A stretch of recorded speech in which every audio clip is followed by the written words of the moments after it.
Virus Education.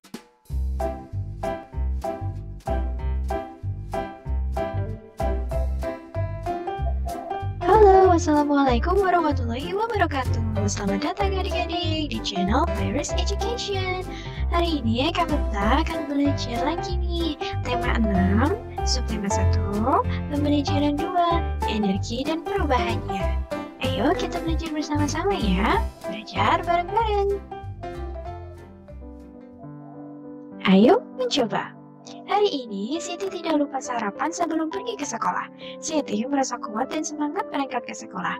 Makanan dan minuman yang Siti makan memberi energi bagi tubuhnya. Energi inilah yang membuat Siti dapat melakukan kegiatan.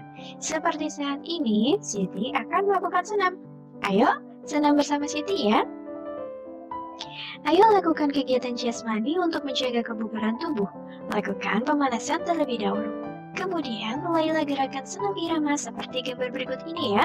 Gerakan yang akan kita pelajari adalah kombinasi gerak berjalan, menekuk, dan mengayun dengan menggunakan alat. Alat yang digunakan pada kegiatan ini adalah simpai. Nah, gambarnya seperti itu adik-adik. Bulat seperti hula hoop ya. Pertama, lakukan gerakan berjalan, diawali dengan kaki kiri melangkah ke depan, seperti gambar 1 ya. Lalu tangan kanan mengayunkan simpainya ke depan. Kemudian kaki kanan melangkah ke depan. Simpai diayunkan ke belakang seiring langkah berjalan. Setelah itu, kedua kaki merapat berdiri. Nah, seperti itu gambarnya ya. Setelah itu, kedua lutut ditekuk. Simpai diayunkan ke atas, kemudian simpai diayunkan ke belakang. Lutut diluruskan kembali, kemudian badan tegap kembali.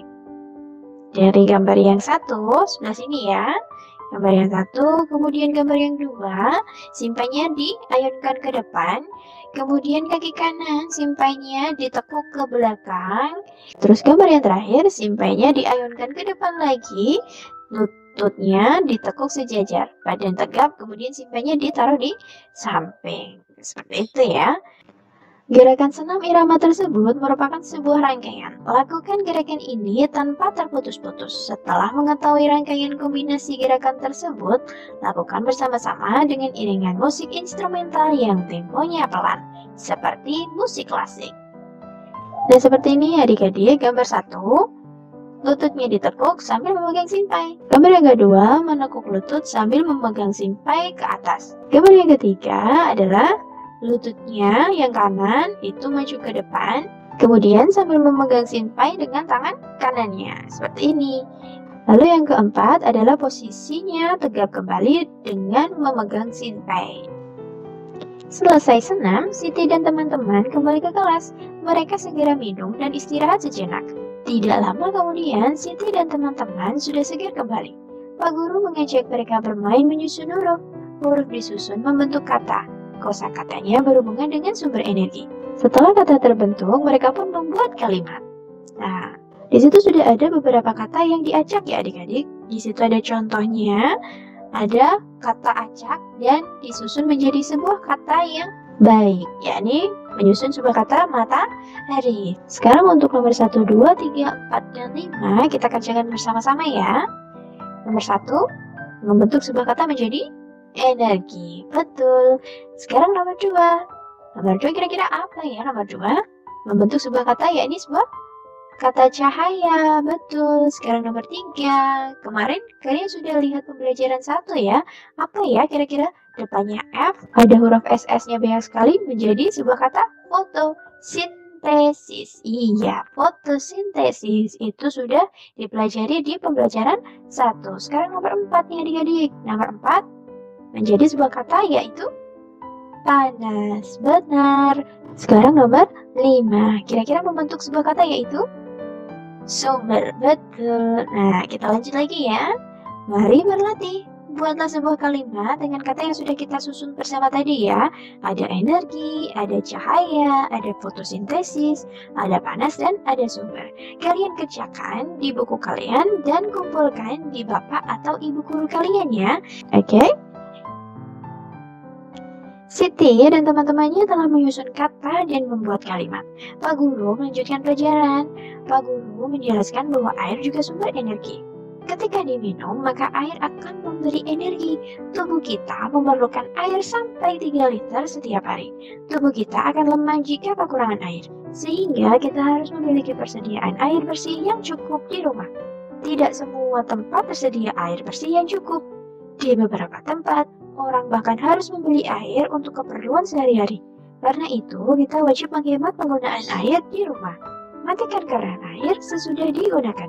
Jangan menghamburkan air untuk keperluan yang tidak penting. Kalau minum air matang harus dihabiskan. Masih banyak lagi contoh kewajiban di rumah dalam menghemat energi.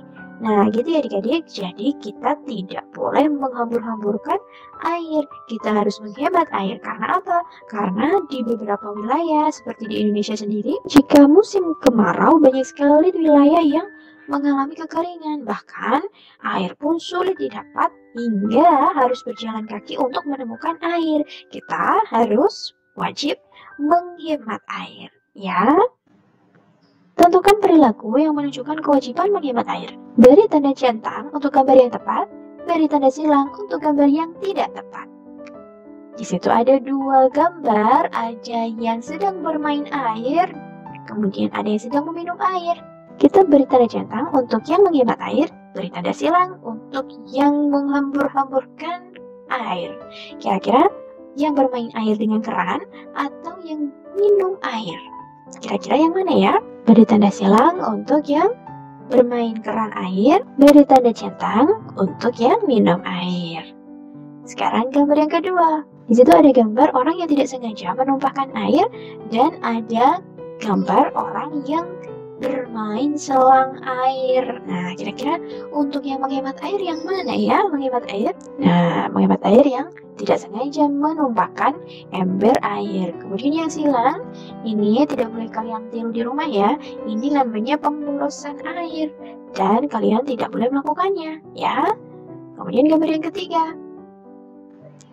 Nah, di situ ada gambar orang yang menyikat giginya tapi dengan keran air yang terbuka. Kemudian ada gambar orang yang sedang menyirami bunga. Kira-kira tanda centangnya yang untuk orang sikat gigi atau orang yang menyiram tanaman? Nah, tanda silang untuk karena dia menyikat gigi sambil membuka keran air.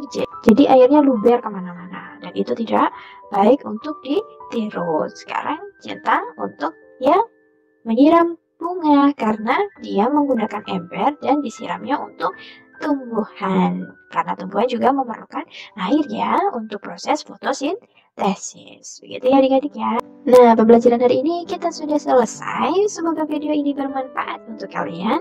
Jangan lupa terus belajar dan tetap semangat untuk masa depan kalian. Raihlah cita-citamu setinggi angkasa. Sampai jumpa lagi di video selanjutnya. Bye-bye.